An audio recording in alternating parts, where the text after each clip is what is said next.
The day I was supposed to see 100 grand hit my account, instead I saw 1,000. I went in my boss's office to find out why. He slapped the pay stub on his desk and wrote, $100,000 bonus. Have you got dollar signs in your eyes? Our receptionist Chloe makes 2,000 a month. Janitor makes 15. What makes you so damn special? I fought to keep my voice steady. I generated 50 million in revenue for this company this year. According to my contract, this is what I'm owed. Don't you dare talk to me about contracts, he spat. Company gave you the platform to succeed without us. Who the hell are you? His face turning beet red. I don't care about your numbers. I care about attitude. Others are grateful for a couple of grand, and you have the nerve to question me over this. He leaned forward, his voice a low threat. Mention money again, and I'll dock that 1,000 too. After a long tense silence, I finally nodded. Fine. 1,000 it is. Noah Cross had been a capitalist pig for so long, he'd forgotten the simple truth. You pay peanuts, you get monkeys. You're right, Mr. Cross, I said, my voice smooth as glass. I was being selfish, too focused on my own gain. Cross blinked, clearly thrown by how quickly I'd folded. A slow, smug smile spread across his face as he leaned back in his leather throne. That's more like it. You're young, Lana. You need to think long term. Don't get hung up on a little bit of cash. Keep working hard and the company will take care of you. Understood, Mr. Cross. I'll get back to work. The moment I turned, I pulled out my phone and screenshotted the bank notification. From this second forward, every extra ounce of effort I put in would be a personal failure. Returning to my desk, the air was thick with a strange tension. I could feel the eyes on my back. And then came the snide remarks from Kevin, the head of sales team B. Well, some people really think they're hot stuff. Take away the company name, and who even knows who you are?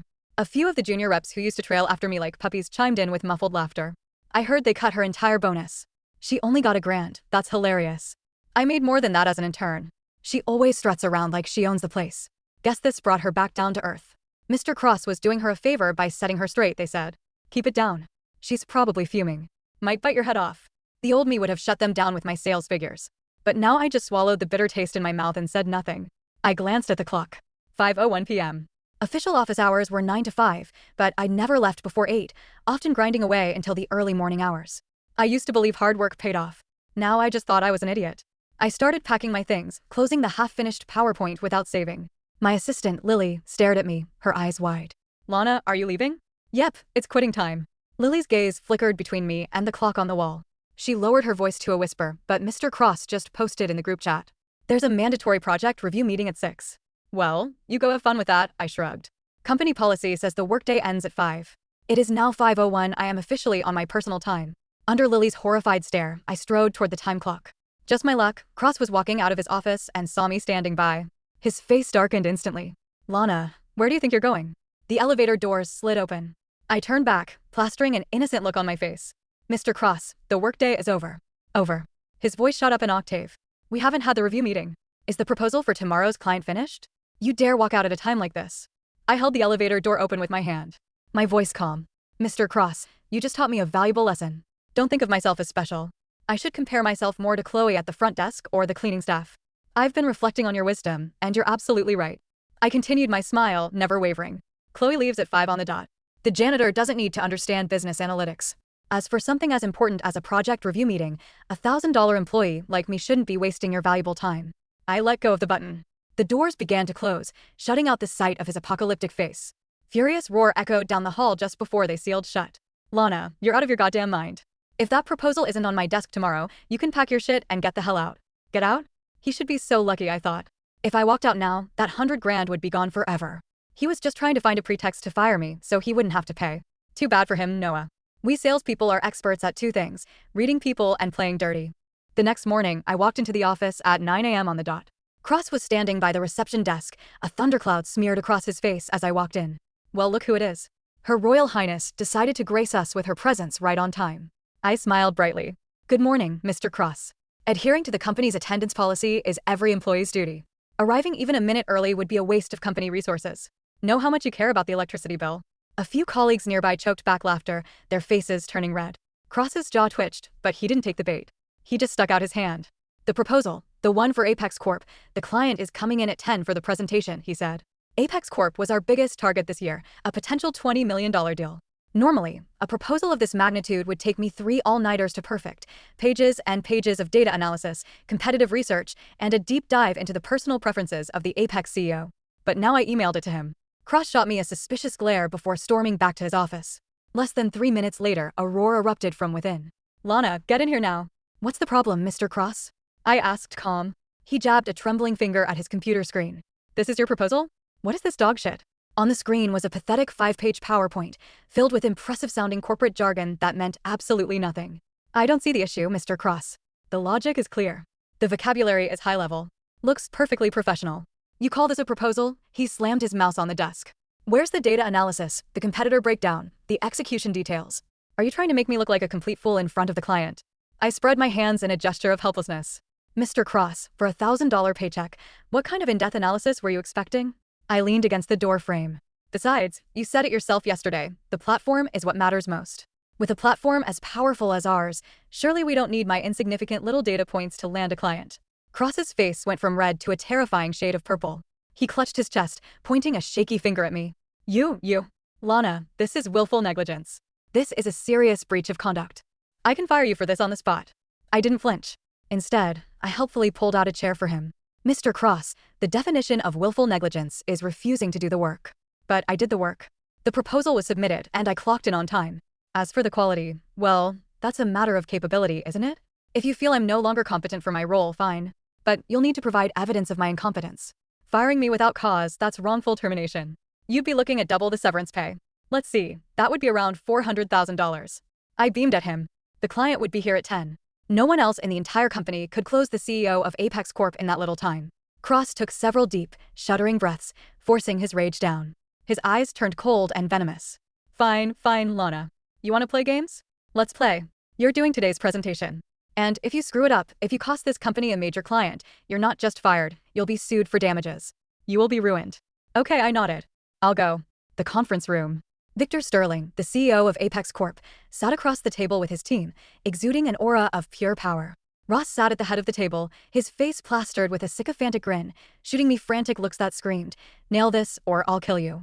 I gave him a reassuring glance, powered on the projector, and opened the file. Good morning, everyone. My name is Lana. Our core philosophy for this partnership is detailed in the presentation. Please take the next 5 minutes to review it at your leisure. I sat down, pulled out my phone, and started scrolling through social media. The room fell into dead, shocked silence. 5 minutes later, Mr. Sterling's patience snapped. He slammed his pen on the table. Mr. Cross, is this your idea of a serious proposal? Beads of sweat popped on Cross's forehead. He scrambled to his feet. A misunderstanding, Mr. Sterling. This is our lead manager. She must have brought the wrong version. Lana, what are you doing? Explain yourself. I looked up from my phone, expression pure innocent confusion. The wrong version? No, Mr. Cross. This is the one you taught me yesterday, remember? For a $1,000 paycheck, who needs in-depth analysis? I glanced over at the client. He also told me that with our company's powerful platform, he could handle things personally. My greatest contribution would be to just stay quiet. You. He was shaking with uncontrollable rage. Sterling let out a cold laugh, stood straightening his suit jacket. It seems your company has some serious internal management issues. If you can't even manage your own employees, how can you possibly manage our projects? We're done here. Don't contact us again. The client team swept out of the room without a backward glance. The moment the door clicked shut, the air in the room seemed to crystallize. Cross turned slowly, his face a mask of pure fury. Lana, you're so fucking dead. With a primal scream, he snatched the heavy ceramic mug from the table, still steaming with hot coffee, and hurled it at my head. Pain exploded above my eye. Hot liquid streamed down my face. $20 million, that was a $20 million deal. You backstabbing bitch. I get more loyalty from a stray dog. Cross had completely lost it. Seeing I hadn't moved, he lunged across the room, grabbed a fistful of my hair, and slammed my head against the conference table. I managed to shield the back of my head and torso, bracing as he vented his fury. You want to talk about labor laws? You want your money? I'll give you what you deserve. Steel-toed shoes slammed into my stomach, sending me sprawling to the floor. Even as I curled into a ball, the kicks kept coming. I could beat you to death right here, and all it would cost me is money. And I have plenty of that. Shreked, his voice cracking. But you worthless, ungrateful whore. I'm going to make sure you are blacklisted in this entire industry. We'll see who hires you then. What the hell are you, huh? A piece of trash with no family? He ripped through me. Cold sweat drenched my clothes. But I bit my lip and didn't make a sound. Through the glass walls, I could see my colleagues staring, some screaming, but not one of them dared to intervene. After what felt like an eternity, Cross finally stopped, panting heavily. He spat on my face, straightening his tie, looking down at my bloodied form. Feel good? That's what happens when you cross me. Don't play dead. Get up. I'm having HR transfer you to janitorial. From now on, you'll be scrubbing toilets. And I'll be watching. If they're not clean enough, I'll do this all over again. Let's see how tough you really are. He kicked a chair out of his way and stormed out. The conference room was a wreck. Lily rushed in, crying, trying to help me up. Lana, are you okay? Should I call an ambulance? I gently pushed her away, pulled out the phone I had been clutching tightly in my pocket. The screen was still on, the video recording icon still blinking. I opened a social media app and created a new post titled, 5-year sales champion $100,000 bonus stolen, beaten by boss for asking why. Within minutes, the notification counter was already stuck at 99 plus. Noah Cross, I thought. A grim smile touched my lips. Get ready to go viral. But just as I hit post, the conference room door slammed shut behind me, but the echo of Cross's fury lingered in the air like a storm cloud. My hands still clutched the phone, the screen glowing with the post that would make him infamous. I could feel the adrenaline vibrating through my chest. Every heartbeat was a drumbeat of revenge I hadn't yet unleashed. Lily hovered at the doorway, her expression torn between awe and fear. Lana, you didn't. She whispered, voice trembling. Hit post? I asked, keeping my tone casual, as if sending a single post into the void was the most mundane task in the world. She nodded, eyes wide. He's going to. I know, I interrupted, tilting my head slightly, my eyes scanning the chaos around us. Papers were scattered, chairs knocked over, a lingering scent of burnt coffee still hung in the air. And it's exactly what he deserves. The notifications started flooding in within seconds. Likes, shares, comments. It was a digital avalanche. Colleagues on their phones whispered and gasped as the post spread like wildfire. The numbers ticked upward faster than my pulse could catch. 99 plus. 99 plus. 99 plus. Cross stormed back into the room, face contorted with disbelief and rage. You did what? His voice cracked, each word laced with barely contained venom. I placed the phone back in my pocket, keeping my voice calm, measured. I informed the world of your behavior. Just as you taught me, transparency is power, Mr. Cross. He lunged at me, fingers outstretched, but I sidestepped, letting him stumble past the overturned chair. You think you're clever, don't you? I built this company. I control this empire. And you. Control isn't authority, Noah, I interrupted smoothly, stepping around him. It's obedience that's optional. Loyalty earned, not demanded. Cross's nostrils flared, his chest heaving. He banged his fists on the table, sending pens and papers clattering across the floor. The silence that followed was suffocating, thick with the anticipation of an explosion. Then, unexpectedly, he calmed, just slightly, like a predator calculating its next move.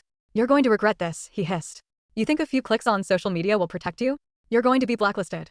No company will touch you after this. I let a small smile play at the corners of my lips. Maybe, or maybe, just maybe, people will see the truth. And the world doesn't owe loyalty to tyrants, it owes consequences. Before he could respond, the door to the office swung open. HR Director Jennings appeared, her eyes sharp and calculating. She held a tablet tightly against her chest. Mr. Cross, we need to discuss the viral post. It's already trending across multiple platforms. The legal department is aware and corporate communications is preparing a statement. Cross's face went from dark red to almost purple. Viral? What do you mean viral? I leaned casually against the doorway, arms crossed. Within 10 minutes, it had over 10,000 shares. Comments are flooding in from every major business network. You're a headline now, Noah. Congratulations. Cross spun toward Jennings, voice trembling with fury. This is an internal matter. How could this happen? Jennings didn't flinch. The matter became public the second Ms. Lana decided it was worth exposing. Your actions are on record and employees are taking sides fast. We need a mitigation strategy before it escalates further. I watched as the tide shifted before my eyes. Colleagues who had whispered behind my back were now subtly nodding in my direction, their expressions a mix of relief and admiration. Even Kevin from sales team B had stopped snickering. His lips pressed together in a tight line. Cross's shoulders tensed, his face hardening. He took a deep breath and turned toward me. This isn't over, Lana, he said, voice low, dangerous. You will pay for this. I tilted my head, letting the weight of his threat hang in the air. Maybe. But right now, you need to control your employees and clean up your own mess. The post isn't going anywhere. The room fell silent again, broken only by the steady ping of notifications rolling in. Every sound seemed amplified, the soft whir of the air conditioning, the distant murmur of elevators, the click of heels from passing colleagues. The tension was a living, breathing thing, thick enough to taste. Jennings spoke again, cutting through the charged atmosphere. Mr. Cross, we need to address the immediate fallout. If this escalates, it will be impossible to control.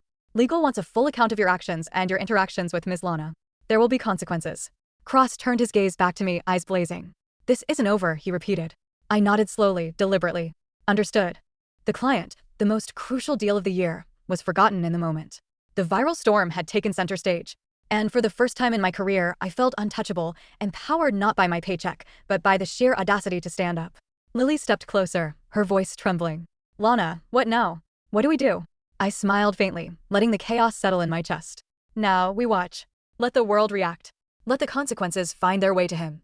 Across the office, whispers grew louder. Colleagues who had once doubted me were now watching, waiting, wondering. The shift in perception was instantaneous. For years, Cross had ruled with intimidation, arrogance, and fear. And now, all of it was unraveling. By noon, the Post had crossed multiple business news sites. Headlines screamed about a top sales champion, a stolen bonus, and an abusive CEO.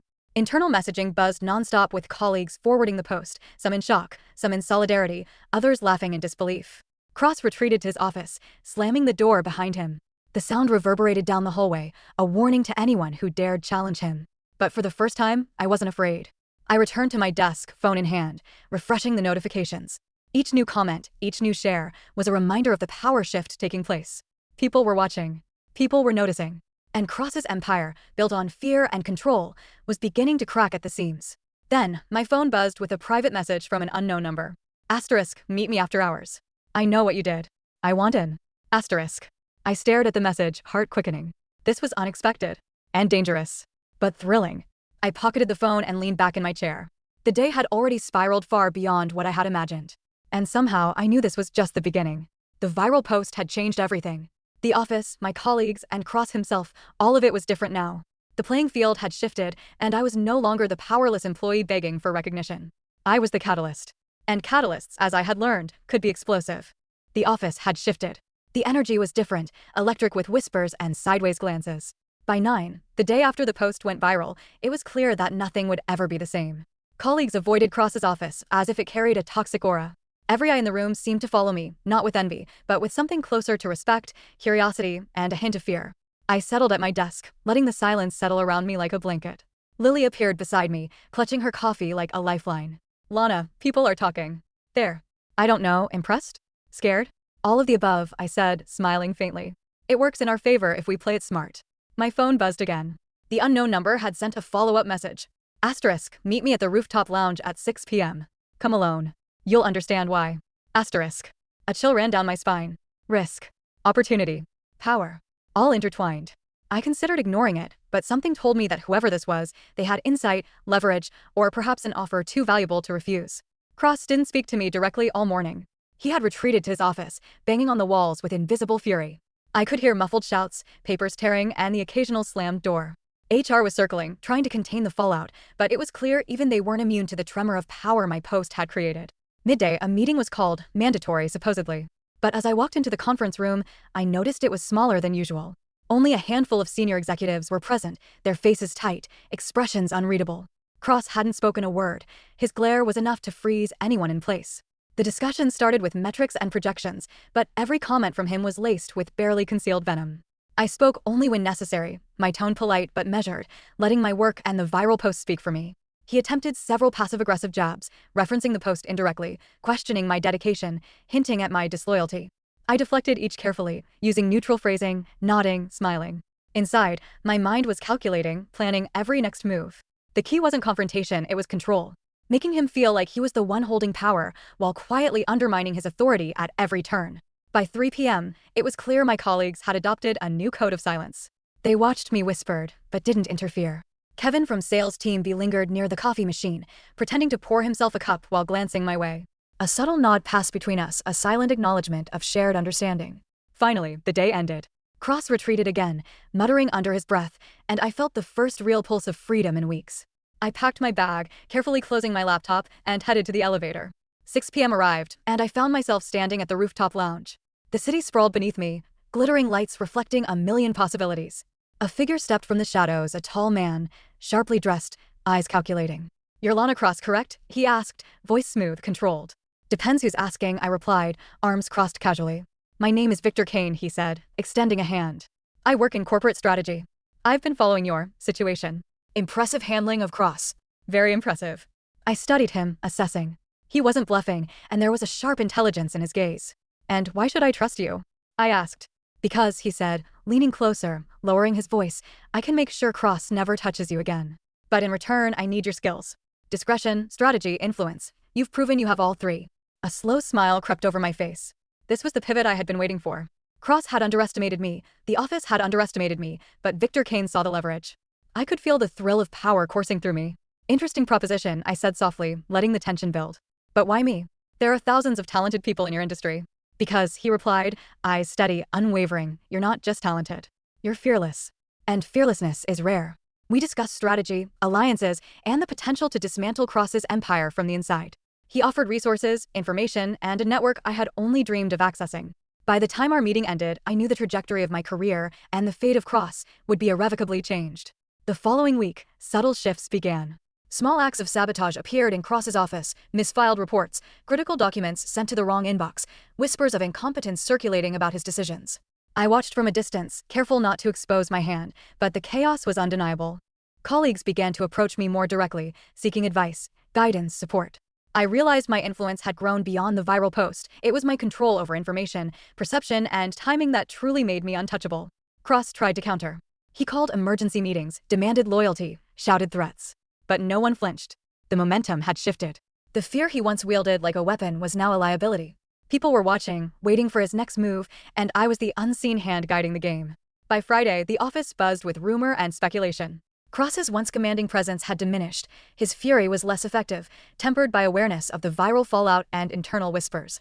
Meanwhile, I had positioned myself not as a rebel, but as a necessary ally for anyone wanting to navigate the new reality he had created. Lily caught me at the elevator, eyes wide. "Lana, you've done it. You've shifted everything."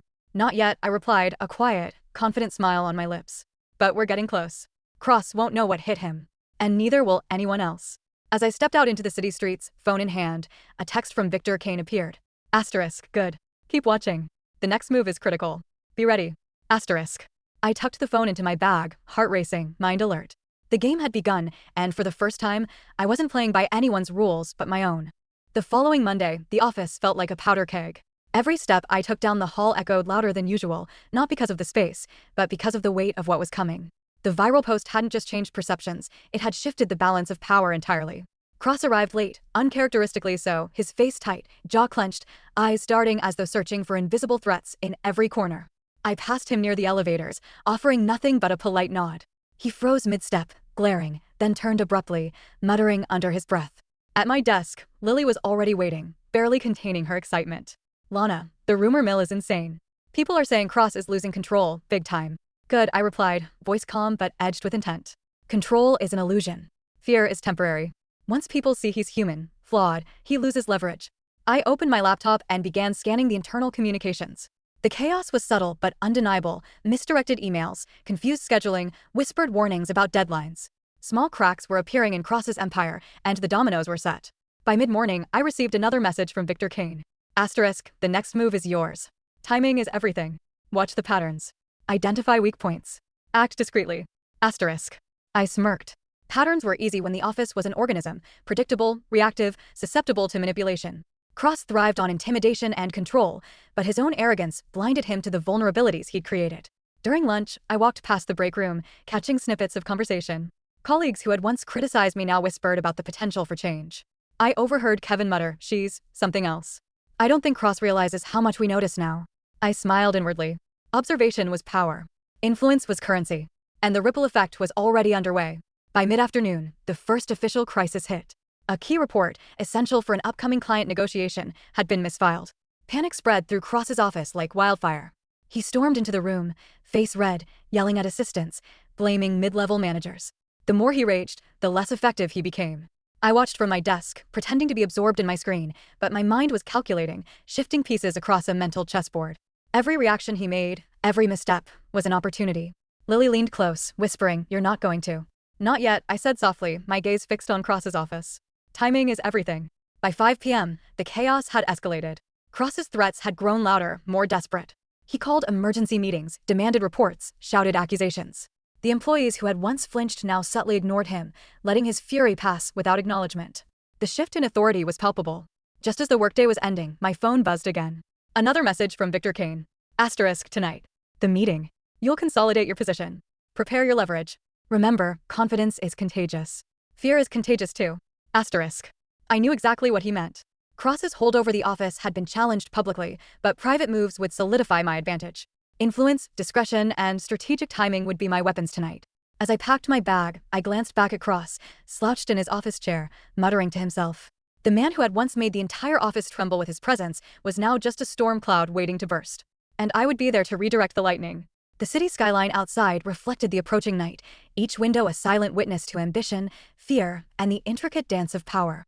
I felt the thrill of anticipation, the sweet, dangerous allure of strategic dominance. Lily followed me toward the elevator, hesitating. Lana, are you sure about tonight? I turned, smiling faintly, eyes glinting. Discretion, timing, leverage. Don't worry. I've got this. The elevator doors closed, sealing away the office behind us. The game was shifting. Cross might think he still controlled the board, but the dominoes had been set, and once they started to fall, there would be no stopping them.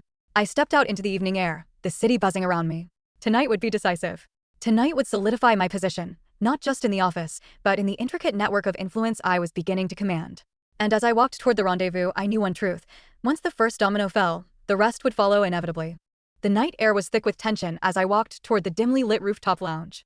The city stretched endlessly beneath me, a tapestry of lights reflecting ambition, greed, and opportunity.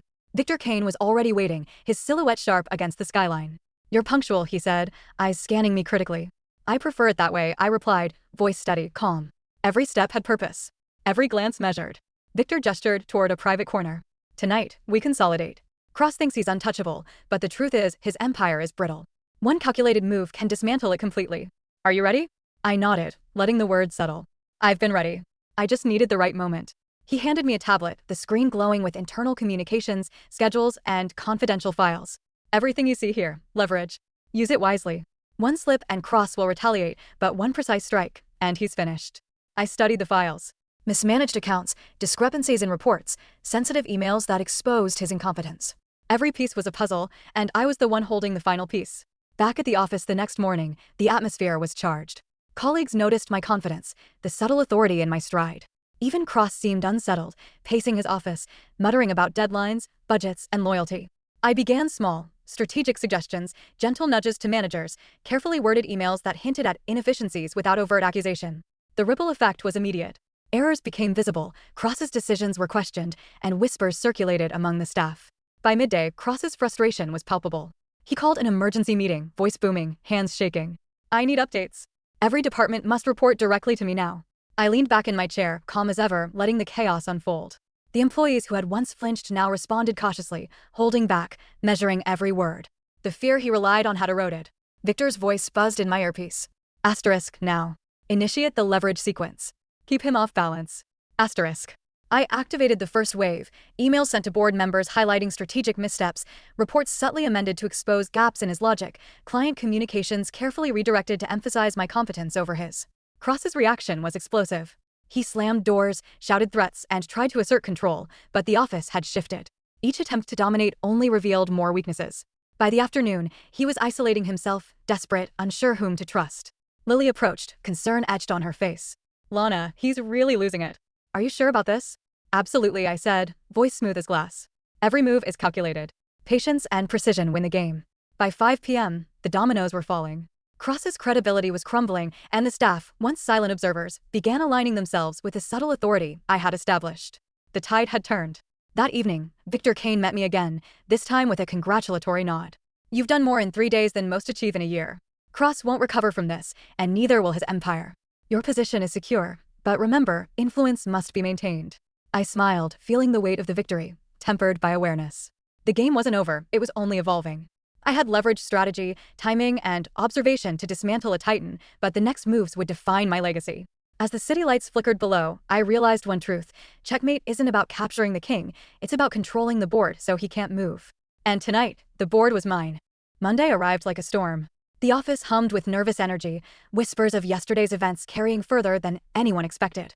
Cross had barricaded himself in his office, his face red, eyes darting, muttering threats to anyone who dared approach. The man who once ruled the building with terror was now trapped in paranoia, every creak and footstep a potential threat. I walked to my desk, calm, purposeful, letting the tension trail behind me like a shadow. Lily caught my eye, concern mixed with awe. Lana, he's spiraling. You've really shaken him. I didn't shake him, I replied, voice smooth, measured. I exposed the cracks he's been hiding. The rest is strategy. Victor Kane's message arrived mid-morning. Asterisk, execute phase 2. Target his alliances. Force him into isolation. Leverage everything. Discretion is key. Asterisk. I smiled faintly. Phase 2. The final moves to corner Cross without giving him a chance to retaliate. By noon, subtle acts began. Emails highlighting his errors went to senior management. Minor inconsistencies in client proposals were amplified by quiet suggestions I made to department heads. Small, calculated rumors circulated, nothing overt, nothing traceable, but each one chipped at his credibility. Cross sensed the shift.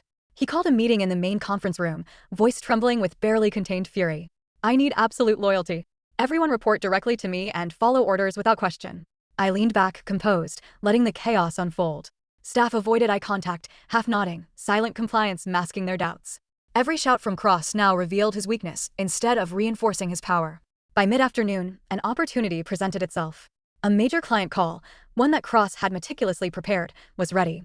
I volunteered to handle the logistics, careful to frame it as efficiency, not strategy. Victor Kane's voice whispered in my earpiece. Asterisk, this is it. Subtlety. Control the narrative. Force him to act irrationally. Asterisk. I manipulated the call seamlessly. Cross tried to interject, correcting numbers, suggesting points, but his input only complicated matters. I redirected smoothly, framed the errors as minor oversights, subtly highlighting my competence. The client responded with appreciation, their confidence in me evident. Cross's face flushed red. He sputtered, trying to regain control, but every move was countered with precision. By late afternoon, the office had shifted completely. Colleagues who once feared him now looked to me for guidance. Kevin from sales team B gave a subtle nod of acknowledgement. Lily's eyes sparkled with cautious admiration. Cross's fury reached a crescendo. He slammed doors, threw papers, and shouted threats, but no one reacted. His fear-based authority had collapsed. Finally, Cross retreated to his office, muttering under his breath. I accessed the confidential board files Victor had provided, contracts, internal memos, communications, all evidence of mismanagement, incompetence, and reckless decisions. Phase 2 was complete. Cross was isolated, undermined, and exposed. As the clock struck 6, Victor Kane appeared at my desk. Congratulations. You've cornered him. Phase 3 is optional, but it's where the game ends. Are you ready? I looked out over the city, the office buzzing with whispers, tension replaced with subtle admiration. My hand tightened around my coffee mug, heart steady. Yes, I said softly. It's time. The final gambit wouldn't be a public spectacle. It wouldn't be a viral post. It would be precise, quiet, undeniable. Cross wouldn't see it coming, and when it hit, the outcome would be irreversible. The dominoes had fallen. All that remained was to ensure the king could no longer move. The morning light cut through the blinds like precision blades, illuminating the office that had once felt like a battlefield. Today, it smelled different, less tension, more anticipation. Cross arrived early, but the difference was noticeable. His posture was rigid, eyes darting, hands gripping the steering wheel of his corporate power like a lifeline he couldn't trust. I walked in calmly, laptop under arm, coffee in hand, radiating the composure he once demanded from everyone. The whispers began immediately, staff glancing at me, subtle nods, shared smiles. The atmosphere had shifted. Fear had been replaced by cautious confidence. Victor Kane's message arrived, concise and lethal in its simplicity. Asterisk, execute phase 3. Deliver the final blow. Evidence compiled. Timing is critical. Asterisk. I slid into my chair, letting the rhythm of normal workday motions cloak the calculated storm beneath. Cross stormed past, muttering incoherently, glaring at everyone in his path. I pretended not to notice, focusing on an email that required immediate attention from the board, a carefully crafted document exposing discrepancies in Cross's financial approvals and client mismanagement. By late morning, the first wave of reactions hit. Senior managers who had been silent now questioned decisions openly. Can someone explain these missing approvals? Why wasn't the client updated on the deliverables? The cracks were widening. Cross's attempts to assert control sounded desperate, absurd, like a child defending a broken toy. I leaned back, observing, recording each reaction silently. Lily approached, whispering, "He's unraveling. I've never seen him like this." Precisely, I murmured. Control was never his, it was an illusion. And illusions crumble under pressure. By lunchtime, the domino effect had reached the client-facing side. Important negotiations were subtly redirected through my coordination. Cross tried to intervene, but every attempt was preempted by a precise chain of emails, scheduling adjustments, and carefully placed suggestions. Each time he barked orders, staff gently deferred, citing procedures, policies, and regulations. Victor Kane's words buzzed in my ear again. Asterisk, cornered. Isolated. Now let him overreach. Patience pays dividends. Asterisk. By mid-afternoon, Cross's rage had reached an uncontrollable pitch. He called an emergency all-hands meeting, storming into the conference room like a man possessed. The room fell silent, the staff collectively holding their breath. He opened his mouth, sputtered accusations, demanded explanations, but his words fell flat. Each rebuttal I had prepared, each piece of documented evidence, hit him precisely where it hurt. He shouted, voice cracking, you've manipulated the staff. You've undermined me. I stood slowly, voice steady, calm, deliberate. No, Mr. Cross. I merely executed what was already evident. Leadership is not earned through fear, it's demonstrated through competence. The evidence, the emails, the inconsistencies, they speak for themselves. The board will review them, not you. Cross's face turned purple, his hands trembling. He tried to shout again, but the room was silent, the staff unwavering. Every moment he hesitated, every second of his fury displayed his vulnerability. And then it happened.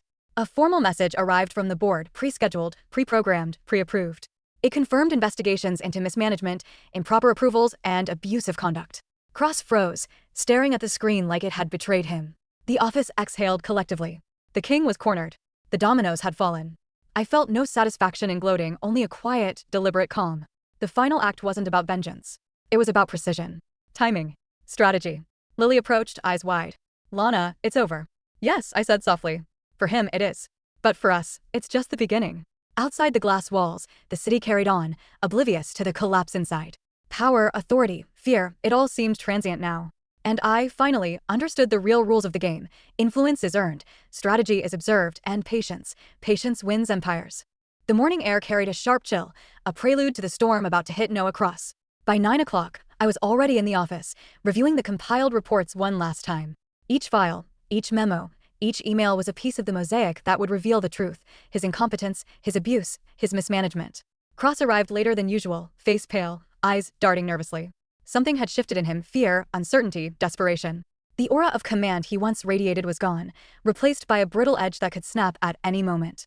I leaned against my desk, calm, composed, letting him pace and mutter. Lily glanced at me wide-eyed. Lana, do you think he knows? He suspects, but he doesn't see the full board yet. Timing is everything. By mid-morning, subtle waves of disruption began. HR sent out scheduled audits on internal reports. The legal team quietly reviewed employee complaints that had been filed but ignored for months. Emails highlighting client dissatisfaction and project delays landed in board members' inboxes. Cross noticed immediately, his fury erupting in bursts of incoherent shouting. What is this? Who authorized this? Why weren't we informed? He slammed his fists on the conference table, rattling documents and monitors alike. I walked past him, voice smooth and deliberate. Good morning, Mr. Cross. Everything seems to be in order. He turned sharply, eyes wild. You? What have you done? Only what was necessary, I replied evenly. For transparency, accountability, and efficiency. The board insisted. By noon, the evidence had accumulated beyond repair. Cross tried to rally his team, but his credibility was gone. Department heads exchanged knowing glances. Staff no longer flinched at his commands. His empire, once a fortress built on fear, had turned into a house of cards. Victor Kane's message pinged softly. Asterisk, initiate phase 4. Close the loop. Expose fully. Timing is perfect. Asterisk. I began distributing the final documents, proof of financial mismanagement, abusive behavior, and contractual breaches, directly to the board and key clients. Each email, each memo, was a precise strike. The ripples spread immediately. Cross's panic became visible. He called an emergency meeting with the board, attempting to justify his actions. Every argument he made was met with documented evidence, undeniable proof of negligence and misconduct. One by one, his defenses crumbled. His voice, once booming, became a frantic whisper. His gestures, once authoritative, now betrayed his desperation.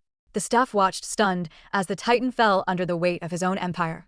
By late afternoon, the board sent formal notices, immediate suspension, full investigation, and mandatory review of all projects under his oversight. Cross, now reduced to a trembling figure in his office, realized the game was over. I stood at my desk, observing silently. No gloating. No celebration. Only a quiet sense of justice achieved through strategy, patience, and precision. Lily approached, whispering, "It's finally done." "Yes," I said softly.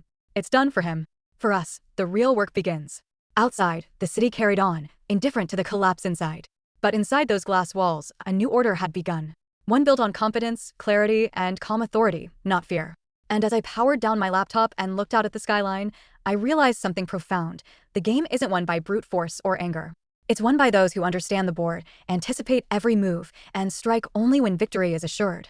The morning light streamed through the towering windows of the office, but it no longer carried the oppressive weight it once did. The air was different, crisper, cleaner, charged with possibility. Noah Cross was still sequestered in his office, but the once intimidating figure now resembled a cornered animal, pacing in a loop of frustration and fear.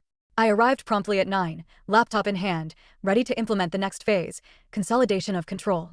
Staff greeted me differently now. Smiles were subtle but genuine. Nods held weight. The whispers of yesterday had transformed into quiet acknowledgement. Leadership could exist without fear, and results could be delivered with precision. Victor Kane's message came, succinct and powerful. Asterisk, phase 5, consolidate. Establish authority. Cement influence. Timing, now. Asterisk. I spent the morning reviewing all ongoing projects. Minor inefficiencies were corrected, teams were reorganized, and tasks were realigned. Each adjustment, subtle and calculated, reinforced the notion that leadership was based on competence rather than coercion.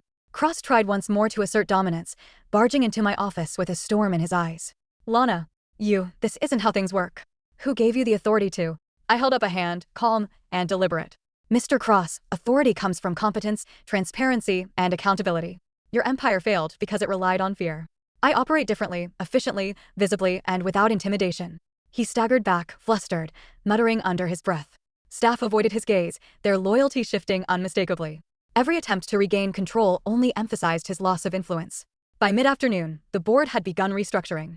Cross's projects were reassigned under my supervision. Key clients received clear, confident communication. I sent updates, reports, and presentations that left no room for doubt. The company was under new guidance, capable and steady. The employees began to respond. Meetings became collaborative rather than fearful. Suggestions were welcomed. Decisions were executed with precision. The office atmosphere shifted fully from tension to empowerment. Cross, sensing the inevitability, retreated further into isolation. The dominoes had long since been tipped. Now they were settling. By evening, the board confirmed full control of the projects had been handed to me, leaving Cross powerless to intervene. I sat at my desk, reviewing the results, the quiet hum of productive activity filling the office. Lily approached, a smile breaking across her face. Lana, it's finally stable. You've really done it. Yes, I said softly, but stability is not the end, it's the foundation. The game is only truly won when influence is unshakable, when authority is respected, and when results speak louder than fear ever could. Outside, the city pulsed with its usual rhythm, oblivious to the transformation within. Inside, however, a new order had been established, calm, deliberate, and unassailable. And I, finally, had claimed my place at the apex. The office was quiet, almost serene, a stark contrast to the chaos that had defined the past weeks. Noah Cross had been effectively neutralized. His threats, his rage, his empire of fear, all reduced to echoes that no one paid attention to anymore. The staff moved with purpose, confidence, and calm authority, the tension of the past finally dissipating. I walked through the floor, observing the teams. Reports submitted on time. Meetings conducted with clarity. Projects executed flawlessly. Each action was a testament to what could be achieved with competence rather than intimidation. Cross remained in his office, a shadow of the man he once was. Attempts to contact clients, to assert control, or to rally support had all failed. His emails went unanswered, his calls ignored. The board had fully sided with the evidence, implementing sanctions, restructuring, and oversight that left him powerless. I received a message from Victor Kane, the final confirmation of the plan's success, Phase 6, conclusion. All objectives achieved. Cross neutralized. Congratulations. I allowed myself a faint smile. Phase 6. The culmination of months of strategy, patience, and careful observation. Every move I had made, calculated, deliberate, had led to this moment. Cross stormed out of his office one last time, furious, defeated, attempting to confront me in front of the staff. His voice thundered, shaking the walls. Lana, you think you've won? You think this is over? I turned slowly, eyes steady, voice calm and unwavering. Mr. Cross, victory is not claimed by anger, nor maintained by fear. It is earned through strategy, clarity, and precision. Your methods failed because they relied on intimidation rather than competence. Your time has ended. The staff watched silent, their trust in leadership clear. Cross's face turned crimson, rage boiling into helplessness. He had no allies, no leverage, no authority. His empire had crumbled under the weight of its own weaknesses. I walked past him, allowing the moment to sink in. No gloating, no malice. Only quiet authority, the kind that commands respect without fear. The board called a final meeting. Cross was suspended indefinitely, investigations pending, contracts and projects fully reassigned under my supervision. The staff applauded, not for me personally, but for the clarity, order, and fairness now guiding their work. Lily approached, eyes shining. Lana, you did it. You really did it. Yes, I said softly, voice steady, but this is only the beginning. Leadership is more than removing obstacles. It's about building systems, empowering people, and ensuring that success is sustainable. I looked out over the city skyline, the sun dipping low, casting golden light across the horizon. The empire of fear that Cross had built was gone. In its place, competence, clarity, and calm authority. And I had earned my place at the apex, not through anger, not through threats, but through strategy, patience, and unwavering precision. The story ended not with chaos, but with control. Not with vengeance, but with victory. And for the first time in months, I felt a sense of absolute, unshakable peace.